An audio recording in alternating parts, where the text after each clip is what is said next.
મોંઘવારીનું આ મીટર જીવવા નહીં દે. નમસ્કાર, આજનો એજન્ડા સાથે હું છું દેવાંશી. સતત મોંઘવારીનું વધતું મીટર માણસને અને ખાસ તો મધ્યમ વર્ગીય માણસને ચિંતા કરાવે છે કે આ સ્થિતિમાં એ જીવશે કેવી રીતે. પણ બે દ્રશ્યો બતાવીને ચર્ચાની શરૂઆત કરવી છે. એક બાજુ જે દ્રશ્યો ચાલી રહ્યા છે એ દ્રશ્યો છે ભારતીય જનતા પાર્ટીના કમલમ કાર્યાલયમાં. અને આ બહુ જ ઇન્ટરેસ્ટિંગ દ્રશ્યો છે કે આમ આદમી પાર્ટીની ટોપી પહેરેલી છે, એ ટોપી કાઢી અને ઉપર ભાજપની ટોપી પહેરાવવામાં આવે છે.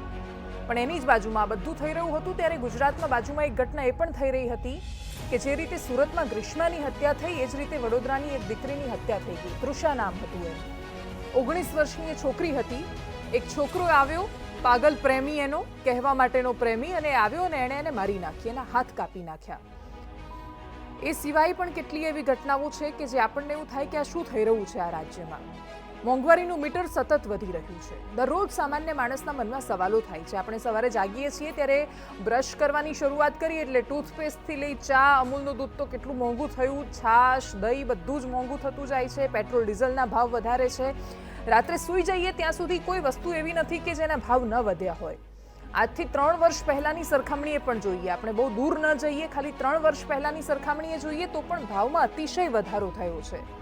પણ શું સામે એટલો પગાર વધ્યો છે કોઈનો? મોટા ભાગે નથી વધ્યો. અમીરો તો અમીર થયા છે, અને જે લોકો ખાનગીમાં નોકરી કરે છે, પ્રાઇવેટ સંસ્થામાં, એમને તો ખબર છે કે કોરોનાના સમયમાં કંપનીઓએ કોસ્ટ કટિંગના નામે એમના પગાર કાપ્યા છે. એના પછી કંપનીનું શું થયું, કંપની પાસે કેટલા પૈસા આવે ન આવે એનો કોઈ જવાબ નથી. પણ એ મધ્યમ વર્ગની પાસે એટલા પૈસા ક્યારેય એના પાછા આવ્યા જ નથી. એવું નથી થયું કે કોરોનાનો સમય જતો રહ્યો અને પછી કંપની એવું કહ્યું ચલો તમને બધાને બધા પૈસા તમારા કાપ્યા હતા એ તમને આપી દઈએ, અમે કમાયા છીએ તો એમાંથી આપી દઈએ. એવું તો ક્યારેય નથી થયું. પણ એની સામે મોંઘવારી તો સતત વધી છે. કેટલાય એવા પાયાના પ્રશ્નો છે જે સામાન્ય માણસની સામે ઝઝૂમી રહ્યા છે, ઊભા રહ્યા છે. પણ આપણા રાજ્યમાં ચાલે શું છે? તો આ ટોપી બદલવાની રાજનીતિ. ટોપી બદલો, ખેસ બદલો, એનાથી જાણે વિચારધારા બદલાઈ જવાની છે, બધા મુદ્દાઓ જાણે બાજુ પર મુકાઈ જવાના છે. ને એટલા જ માટે રાજકીય પાર્ટીઓને અને સત્તાધારી પક્ષ ભારતીય જનતા પાર્ટીને એવું લાગે છે કે ચૂંટણી આવે છે એટલે આ બાજુનું દ્રશ્ય, ટોપી બદલવાનું દ્રશ્ય વધારે જરૂરી છે. પણ અમને લાગે છે કે એ દ્રશ્યમાં કોઈ દમ નથી, કોઈ એવા એની અંદર ચહેરાવું નથી કે જેને કદાચ ગામમાં 5 માણસો પણ ઓળખતા હશે. માત્ર માહોલ બનાવવાની રાજનીતિ જો તમે કરી રહ્યા હોય તો એમાં અમને રસ નથી. અને એમને રસ છે આ રાજ્યની જનતાના મુદ્દામાં, મોંઘવારીમાં અમને રસ છે. અમને સવાલ પૂછવાનો રસ છે કે તમે શિક્ષણની ગોર ખોદી નાખી છે. ગુજરાત રાજ્યમાં શિક્ષણની કેવી સ્થિતિ થઈ છે એમાં અમને રસ છે. અને એટલે જ અમે આજે 2 વિષય પર ચર્ચા કરવાના છીએ. આજનો એજન્ડાના સવાલથી ચર્ચાની શરૂઆત કરવી છે. પહેલો સવાલ મોંઘવારીને લઈને છે. સામાન્ય માણસ કેવી રીતે જિંદગી જીવશે જ્યારે એને આંખોની સામે ઘણા બધા સવાલો થતા હોય. એક સવાલ એ છે કે તમે ટોપી બદલી નાખો છો, તમે એવું માનો છો કે ટોપી બદલીને પેલો આવેલો માણસ રાષ્ટ્રવાદી થઈ જવાનો છે, અચાનક એની અંદર દેશપ્રેમ જાગી જવાનો છે. ભલે જાગતો, પણ અમારો સવાલ એ છે કે આ રાજ્યનો મધ્યમ વર્ગીય માણસ કેવી રીતે જીવશે? દરેક જગ્યાએ મોંઘવારી વધી રહી છે. તમે બધી વખતે એવા કારણ અથવા એવા બહાના રજૂ કરી દો છો કે દેશની સરહદ પરથી અમે આ બધું જરૂરી છે, આ દેશની સરહદની સુરક્ષા જરૂરી છે. પણ એવી તમે થિયોરી લાવી દીધી છે, એવી વાતાવરણ ઊભું કરી દીધું છે કે મોંઘવારીને લઈને કોઈ સવાલ નથી કરતું. પણ એનો મતલબ એ નથી કે માણસ પીડાતો નથી. 50 રૂપિયા જ્યારે ગેસ સિલિન્ડરમાં ભાવ વધી જાય, એ માણસને એ પણ દેખાય છે કે ઉત્તર પ્રદેશની ચૂંટણી ચાલુ હતી ત્યારથી યુક્રેન રશિયા વચ્ચે યુદ્ધ તો ચાલુ છે. સ્થિતિ તો ત્યારથી ખરાબ થયેલી છે, પણ ત્યારે ભાવ નથી વધ્યા. પેટ્રોલ ડીઝલના મીટર સહેજ પણ હલતા નહોતા, સ્થિર હતા એકદમ. અચાનક ભાવ વધવાની શરૂ થાય છે કારણ કે હવે તો મુખ્યમંત્રીઓના શપથ સમારોહ શરૂ થવાના છે. સામાન્ય માણસ મૂર્ખ નથી. ભલે નેતાઓ સમજતા હશે કે આ લોકોને શું ફરક પડે છે, શું ખબર પડે છે. યુપીના રિઝલ્ટ્સ બતાવે છે કે લોકોને મુદ્દાઓથી ફરક નથી પડતો, ફરક પડે છે. સૌથી દયનીય સ્થિતિ મધ્યમ વર્ગની એટલા માટે હોય છે કારણ કે રાશનની કતારમાં પણ ઊભો નથી રહી શકતો. જે રાશન મળે છે એને ખાવા લાયક પણ નથી લાગતું. એ માણસ એવું વિચારે છે કે હું ભલે ગમે તેવી જિંદગી જીવ્યો, પણ મારું બાળક મારાથી સારી જિંદગી જીવવું જોઈએ. એવું માને છે કે મારી જિંદગીમાં ભલે મેં ગમે તેવી સરકારી શાળામાં હું ભણ્યો, મારે મુશ્કેલીઓ હતી, પણ મારા બાળકને હું એ મુશ્કેલી નહીં પડવા દઉં. અને એટલે જ એક ઘણી બધી સમસ્યાઓમાંથી પસાર થાય છે. આજે એ સામાન્ય મધ્યમ વર્ગીય માણસ માટે સવાલ કરવો છે. ચર્ચાની શરૂઆત કરવી છે. ભારતીય જનતા પાર્ટીમાંથી જગદીશભાઈ પટેલ, ભારતીય જનતા પાર્ટીના નેતા આપણી સાથે સુરતથી જોડાયા છે. ડોક્ટર મનીષ દોશી, કોંગ્રેસના નેતા આપણી સાથે છે. મયુર સોની અમારા રિપોર્ટર રાજકોટથી જોડાયા છે. એમની સાથે એક પરિવાર પણ છે. આપણી સાથે રાજેન્દ્રભાઈ રાવલ, રાજકીય વિશ્લેષક છે. પણ સૌથી પહેલા જગદીશભાઈ, મારે એ સવાલ પૂછવો છે કે તમે એટલીસ્ટ એટલું તો માની રહ્યા છો કે મોંઘવારી છે?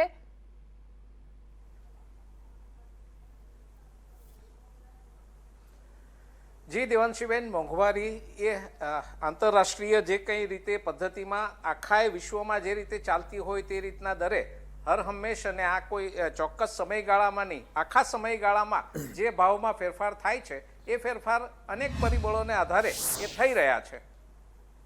અચ્છા, એટલે મોંઘવારી છે. પછી હું આગળનો સવાલ કરું. જી ઓકે, હવે આમાં પ્રશ્ન એ છે કે તમે જ્યારે સત્તામાં નહોતા આવ્યા, 2014 પહેલાની સ્થિતિ, આપણે દેશની વાત કરીએ ને એ સિવાય ગુજરાતમાં તો તમે વર્ષોથી શાસનમાં છો, જ્યારે મોંઘવારીને લઈને સવાલ કરાતો ત્યારે એ વખતે પણ ઇન્ટરનેશનલ માર્કેટની આ જ સ્થિતિ રહેતી હતી, ત્યારે પણ આંતરરાષ્ટ્રીય સ્થિતિ આવી જ રહેતી હતી કે જેના કારણે ત્યાં ક્રૂડના ભાવ વધે એટલે અહીંયા પેટ્રોલ ડીઝલના ભાવ વધતા હતા. ત્યારે તમે એ સમયની યુપીએ સરકારને ઢંઢોળીને સવાલ કર્યા છે. સામાન્ય જનતાને જેવી અપેક્ષા હોય એવા વિપક્ષ તરીકે અદ્ભુત કામ કર્યું છે. એક સરકાર ઘરે બેઠી કે જે વર્ષોથી શાસનમાં હતી. હવે આ જ બધા જ લોકો જ્યારે તમને સવાલ કરે ત્યારે તમે એ જ કારણ આગળ ધરી દો કે જે યુપીએ વાળા આગળ ધરતા હતા. તો ફરક શું છે તમારામાં અને કોંગ્રેસમાં? બેન, ફરક એના દરમાં છે દેવાંશીબેન. જે રીતે આંતરરાષ્ટ્રીય પરિબળો અને અન્ય કુદરતી જે કંઈ પરિબળો હોય, કુદરતી આફતો હોય, અન્ય જે પરિબળો, દાખલા તરીકે કોરોનાના આખા એપિસોડ જેવા પરિબળો હોય, એ પરિબળો સામે ભારતીય જનતા પાર્ટીએ મોંઘવારીના દરને કાબૂમાં રાખ્યો છે. હું નથી કહેતો કે મોંઘવારી વધતી અટકાવી દીધી છે, હું એમ નથી કહેતો કે ભાવ ફિક્સ થઈ ગયા છે. હું એટલું કહું છું કે જે પ્રમાણમાં આ પરિબળોની અસર જે નકારાત્મક થવી જોઈએ એને મહદઅંશે ખાળવામાં કેન્દ્રની અને રાજ્યની સરકાર મહદઅંશે એ બાબતમાં પ્રયત્નશીલ છે અને એના ઘણા બધા પરિણામો પહેલાની જે સરકારો હતી એ સરકારની સરખામણીમાં કદાચ એટલા બધા ખરાબ નથી થયા. એ કંટ્રોલ રાખવાનું કામ કેન્દ્ર અને રાજ્યની આ સરકાર વિતેલા થોડા વર્ષો દરમિયાન ચોક્કસપણે કરી શકી છે. અચ્છા, હું એક વાત એની અંદર એડ કરી દઉં કે ભાવના અંકુશમાં તો સફળ નથી રહ્યા, પણ હા, માહોલને રોકવામાં સફળ રહ્યા છે કે આજે ગમે તેટલો ભાવ હોય એવો માહોલ નથી જે 2014માં રહેતો હતો કે લોકો જે આક્રમકતાથી સવાલ કરતા હતા.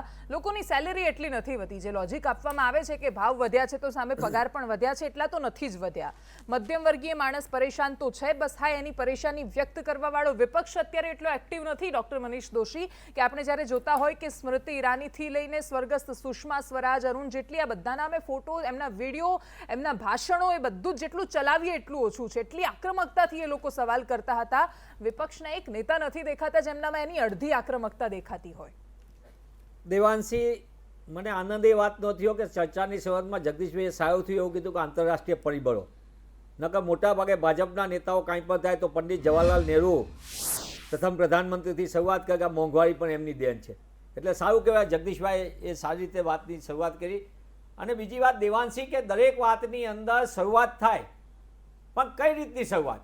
પેટ્રોલ, ડીઝલ અને ગેસ ત્રણની વાત પહેલા કરીશું, જે 2014ની અંદરની વાત કરતા હતા. આંતરરાષ્ટ્રીય બજારના માપદંડોની વાત કરનાર ભાજપાના નેતાશ્રીને એમને વાસ્તવિકતા જોવી જોઈએ. અભ્યાસુ માણસ છે જગદીશભાઈએ કહેવું જોઈએ. હું સન્માન સાથે એમને કહું છું કે જ્યારે સંદેશની ચર્ચા પતે પછી પોતે ઓફિશિયલ જોઈ લે આંતરરાષ્ટ્રીય બજારના ભાવ શું હતા.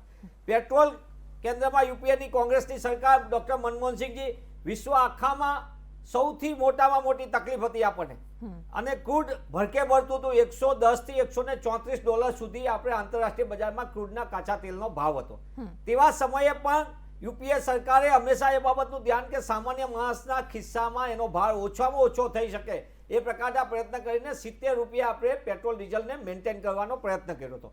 સાથે સાથે અત્યારે નહીં દેવાંશી, એટલા માટે આ સમજવા જેવું કે દર વખતે વાત થાય કોંગ્રેસની તો આંતરરાષ્ટ્રીય બજારની પણ વાત કરી લે. સગવડિયું માપદંડો આધારે કોઈ દિવસ ચર્ચા ન થાય. એટલા માટે કહું છું કે અત્યારે $35 થી લઈને $65 આંતરરાષ્ટ્રીય ક્રૂડ બજારમાં થયા છતાં દેશની જનતાને 85 ને 95 રૂપિયામાં ભેટ આપનાર, એટલે કે 834% એક્સાઇઝ ડ્યુટીમાં વારંવાર ઉમેરો કરીને દેશના સામાન્ય નાગરિક પાસેથી 8 વર્ષની અંદર 26 લાખ કરોડ રૂપિયાની લૂંટ ચલાવ્યા. મારા આંકડા નથી, સત્તાવાર રીતે પેટ્રોલિયમ સેલના મિનિસ્ટ્રીની સરકારના આંકડા છે. 26 લાખ કરોડ રૂપિયા. એનો જવાબ આપે ક્યાં કોરોના છે? 8 વર્ષની વાત છે. આ લૂંટ આ સિસ્ટમ લૂંટ છે, એનો કોઈ જવાબ નથી આપતું અને છતાં કે છે મોદીએ તો મુમકિન હે. ઓકે હું આવું ફરીથી. આમાં એવું છે સવાલ કે જે સત્તામાં આવતા પહેલા સૂત્રો આ જ હતા કે બહોત હુઈ મહેંગાઈ કી માર અબ કી બાર ભાજપ સરકાર, એટલે એ સવાલો રહેવાના છે. પણ અમે થોડા દિવસ પહેલા રાજેન્દ્રભાઈ સાથે ચર્ચા કરતા હતા કે અશોક ભટ્ટ હતા, સિંગ તેલનો ભાવ થોડા પૈસા વધતા તો પણ આખું ખાડિયાશું ગુજરાત માથે લેતા હતા. એ વિપક્ષ ક્યાં છે? અમારી સામે સવાલ રહે છે. પણ હું આવું રાજેન્દ્રભાઈ તમારી પાસે, પણ એ પહેલા મારી સાથે જોડાયેલા છે મયુર તમારી સાથે એક પરિવાર છે અને એ આ મધ્યમ વર્ગીય પરિવારો દરરોજ સંઘર્ષમાંથી જીવતા હોય છે. તમે સીધા એમની પાસે જાઓ અને એમને માત્ર એટલો સવાલ કરો કે મોંઘવારીથી એમના ખિસ્સા પર કોઈ ફરક પડ્યો છે કે નહીં? બિલકુલ દેવાંશી, આપણી સાથે પરમાર પરિવાર જોડાયો છે અને તેમના જે કુટુંબના વડા છે વૈષ્ણવીબેન, તેમની સાથે વાત કરીએ. કારણ કે આખા ઘરની જવાબદારી એક મહિલા ઉપર હોય છે. ગૃહિણી સવારથી સાંજ મહેનત કરતી હોય છે અને કઈ રીતે બજેટ મેનેજ કરે. વૈષ્ણવીબેન, સ્વાગત છે તમારું સંદેશ ન્યૂઝમાં. તમારી વાત કહો, કઈ રીતે તમે ઘરનું મેનેજ કરો છો? કારણ કે મોંઘવારી તો રોજે રોજ વધે છે. હાજી, દરેક વસ્તુમાં મોંઘવારી વધતી જ જાય છે. અનાજ, કરિયાણું, કઠોળ, કોઈ પણ વસ્તુમાં, દરેક વસ્તુમાં મોંઘવારી વધે છે. અને એવી વસ્તુમાં મોંઘવારી વધે છે જે જીવન જરૂરી છે. દૂધ, છાશ, દહીં, પેટ્રોલ, ડીઝલ, તેલના ડબ્બા, દિવસે ને દિવસે એમાં ભાવ વધારો દેખાતો જાય છે. આવકનો જે સ્ત્રોત છે એ એકદમ લિમિટેડ છે. સપનાઓ અનેક છે, જ્યારે મોંઘવારી દિવસે દિવસે વધતી જ જાય છે. 1-1.5 મહિને જ્યારે પણ રાશન લેવા જાય ત્યારે આપણને દેખાય કે દરેક વસ્તુમાં દુકાનદાર આપણને એમ કહે છે કે મોંઘવારી ભાઈ વધી ગઈ છે, એટલે થોડોક આમાં આટલો વધારો છે. તો આવી રીતે કેમ ચલાવવું? અમારે ઘરનું બજેટ કેવી રીતે મેનેજ કરવું? તમારા પરિવારની આવક કઈ રીતની છે? નોકરિયાત છે તો કઈ રીતે આખું ઘરનું મેનેજ થતું હોય છે? તો પહેલાના સમયમાં જે એક વ્યક્તિ કમાતો તો આખા ઘરનું ગુજરાન ચાલતું હતું. જ્યારે અત્યારે 2-3 વ્યક્તિ કમાય છે તો એન્ડ ઓફ ધ મંથ જ્યારે મહિનો પૂરો થાય ત્યારે આપણને એવું લાગે કે થોડુંક આપણે હવે આવકમાં કે પૈસામાં થોડીક આપણને ખેંચ જોવા મળે છે. તો સરકારે ખરેખર આમાં ધ્યાન દેવું જોઈએ કે આટલા આવકનો જે લિમિટેડ સ્ત્રોત છે એમાં કેવી રીતે ઘરનું બજેટ અમારે ચલાવવું. હવે માર્ચ એપ્રિલમાં આપણે જોઈએ તો હમણાં ઘઉંની સિઝન આવશે, મસાલાની સિઝન આવશે. જે જીવન જરૂરીના ખર્ચા એમ આપણાથી માન નીકળતા હોય એમાં હવે આ બધી વસ્તુઓ છે તેને કેવી રીતે પહોંચવું, છોકરાઓના ખર્ચાને કેવી રીતે પહોંચવું, ભણતરના ખર્ચાને કેવી રીતે પહોંચવું.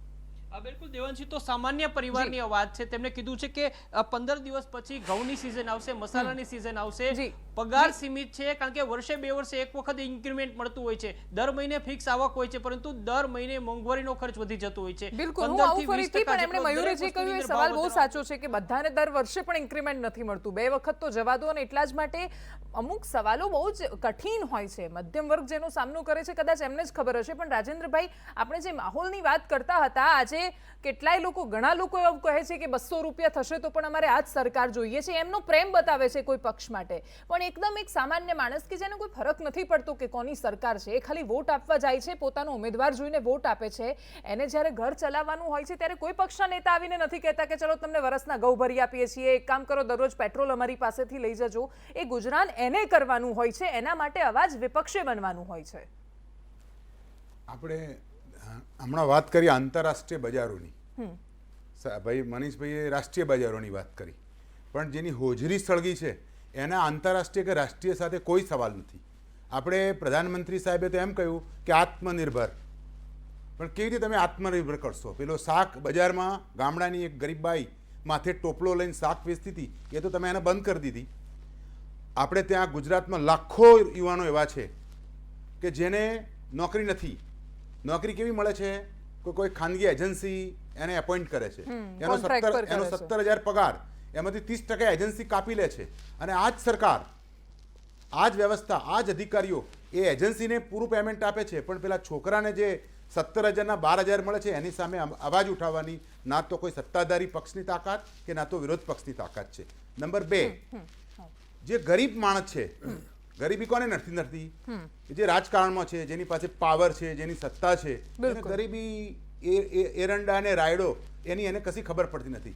પણ જેના છાપડામાં દીવો કરવા ઘી નથી, એને આ મોંઘવારી નડે છે અને એને આંતરરાષ્ટ્રીય બજાર સાથે કોઈ લેવા દેવા નથી. ઓકે, હું આવું તમારી પાસે, પણ એ પહેલા જગદીશભાઈ એ સવાલ રહેશે કેમ કે એ મયુર મારા સંવાદદાતા રિપોર્ટર છે એ રાજકોટમાં છે. એમની સાથે જે પરિવાર છે અમે એ ચક્રો બતાવવાના બંધ કરી દીધા છે કે સરકાર કેટલો ટેક્સ લે છે, 100 રૂપિયાનું પેટ્રોલ તમે ભરાવો છો એમાં કેટલા સરકાર પાસે જાય છે ક્યાં. એટલા માટે કેમ કે હવે બધાને ખબર પડી ગઈ છે કે મોટા ભાગના સરકારના કોના ખાતામાં જાય છે? સરકાર એવું કહે છે કે અમારે વિકાસના કામો કરવા માટે પૈસા જોઈએ છે. એ વિકાસ તમે એવું કહો છો કે અલ્ટિમેટલી એ ગરીબ માણસને મળવાનું છે, પણ એ બધાની વચ્ચે એમણે કહ્યું કે મારા સપના ઘણા બધા છે. આ દુનિયા બહુ ફાસ્ટ થઈ ગઈ છે, બહુ જ આગળ વધી રહી છે આ દુનિયા. એની સાથે મધ્યમ વર્ગ કદમતાલ નથી મિલાવી શકતો. આજે એ પોતાના બાળકને સરકારી શાળામાં આંગણવાડીમાં મૂકવા ઈચ્છે તો પણ એ નથી મૂકી શકતો, કેમ કે તેની સ્થિતિ ખરાબ છે. એના વિશે અલગથી ચર્ચા છે, એટલે હું અત્યારે એમાં નથી જતી. પણ તમને સવાલ એ છે કે તમે વાયદા કર્યા હતા, તમે બૂમો પાડી હતી કે બહુ જ મોંઘવારી છે, બધું જ ખરાબ છે, તો અમે તમને નહીં તો કોને સવાલ કરીશું આમાં?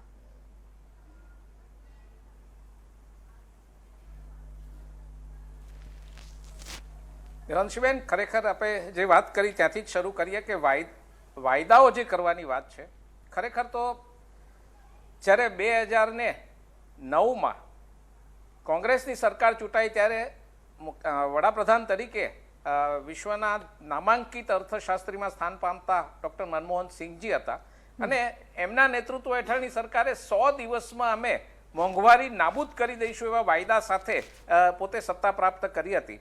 પણ એમણે જે કંઈ અત્યારે કહે છે એ ત્યારે અમલમાં મૂક્યું હોત તો કદાચ 2014માં એમને સત્તા ગુમાવવાનો વારો ન આવ્યો હોત.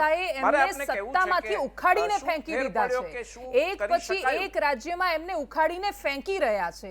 એ સત્તામાં જ નથી. તમે સત્તામાં છો, તમને ઉખાડીને નથી ફેંક્યા, એનો મતલબ એ કે તમે તમારા વાયદા પર અમલ નહીં કરો. ફરક શું તમારામાં ને એમમાં? હું એ જ સમજાવવાનો પ્રયત્ન કરી રહ્યો છું. જી, હું એ જ કહેવાનો આપના ધ્યાન ઉપર મૂકવાનો પ્રયત્ન કરી રહ્યો છું. આપને કદાચ ડિટેલ અહીંયા તમે જેમ આપે નથી બતાવી એમ હું પણ નહીં કહી શકું, પણ મારે એટલું કહેવું છે કે વિદેશી દેવું જે હતું, લાયબિલિટી જે હતી, એ લાયબિલિટીના પ્રમાણમાં શું ફેર પડ્યો એ આપ કદાચ અભ્યાસુ વ્યક્તિઓ કહી શકે કે કેટલું દેવું તે વખતે જ્યારે 2014માં કેન્દ્રમાં સત્તા પરિવર્તન થયું ત્યારે શું હતું અને અત્યારે શું સ્થિતિ છે. આ જે કંઈ હતું, દેશ કેટલું વ્યાજ ભરતો હતો એ વ્યાજ ભરવાનું અત્યારે કેટલું ફેરફાર થયો એ કદાચ એ કહી શકાય.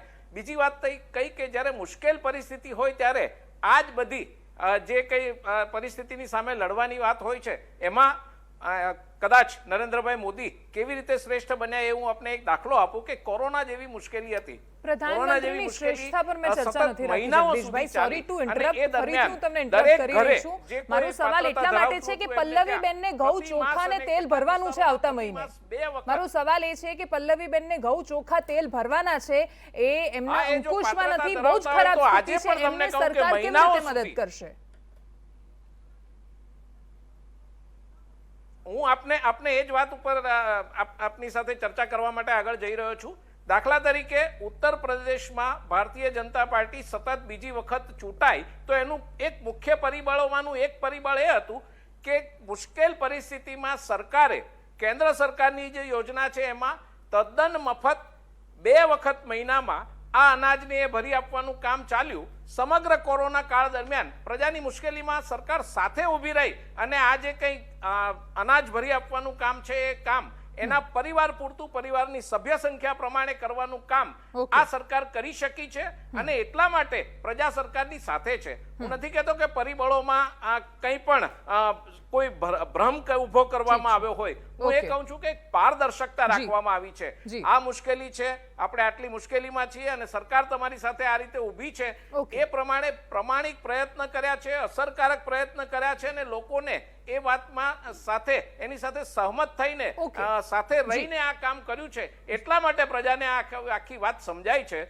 કે અગાઉની સરકારો કરતા આ સરકાર ખૂબ સારી રીતે પ્રજાલક્ષી કામ કરે છે અને મુશ્કેલ પરિસ્થિતિમાં પણ પ્રજાની સાથે ઊભી રહે છે. અને એટલા માટે હું કહું છું, આપે કહ્યું એનો જવાબ એ જ હતો કે મહિનામાં 2 વખત મુશ્કેલ પરિસ્થિતિમાં એમના ઘરે અનાજ પહોંચાડવાનું કામ આ સરકારે કર્યું છે અને એના કારણે આપે જે કહ્યું ને કે પ્રજા કંઈ નથી બોલતી, પણ પ્રજા સરકારની સાથે છે, પ્રજા સરકારની આ નીતિઓ સાથે તાલ મિલાવી રહી છે. એનું કારણ આ છે ને પારદર્શક રીતે સમગ્ર પરિસ્થિતિ છે એ લોકો સામે મૂકી પણ રહ્યા છે ને બેસ્ટ પોસિબલ જે ઉપાય હોય. જી, મનીષભાઈની પાસે જવું છે. એક સવાલ એટલા માટે રહેવાનો છે કેમ કે સરકારને પોતાને ખબર છે કે પેટ્રોલ ડીઝલના ભાવ અસર કરે છે. યુપીમાં ઇલેક્શન્સ ચાલ્યું અને એ સમયે યુદ્ધ અને બાકી ભયાનક સ્થિતિ આવી હતી. એક દિવસ ભાવ હલ્યો પણ નથી સહેજ પણ. સરકારે ત્યાં સુધી અંકુશમાં રાખ્યો. જેવા પરિણામો આવ્યા તરત જ શરૂ થઈ ગયા છે 80 પૈસા કરીને. પણ મનીષભાઈ, જો બધું વોટમાં જ મપાતું હોય, સરકારમાં જ મપાતું હોય, તો મને નથી ખબર કે હું તમને સવાલ શું કરું પછી આમાં.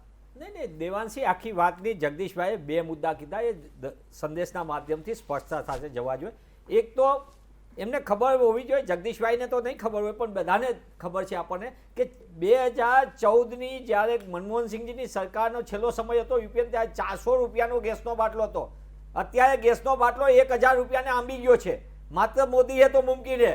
બીજી વાત, એમને કીધું કે દેવાની, હું દેશના દેવાની વાત કરતા એમને ખાલી નાની અમતું ઉદાહરણ આપી દઉં કે ગુજરાતનું દેવું 3.5 લાખ કરોડને આંબી ગયું છે અને એમાં આપણે 46,000 કરોડ રૂપિયા તો વ્યાજ ભરીએ છીએ દર વર્ષે. એ આ ભાજપ સરકારની સિદ્ધિ છે.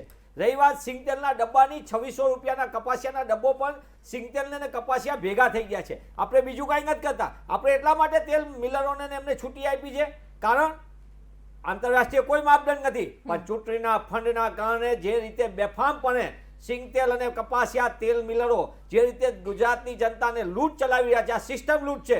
હું બીજી વાતની સાથે સાથે એ પણ કહીશ કે તમે વચન આપ્યું હતું, એમને કીધું કે જનતા જીતી, જનતાના મતથી જીત મેળવી, એમને રાહત આપવી, એનું નામ રાજધર્મ.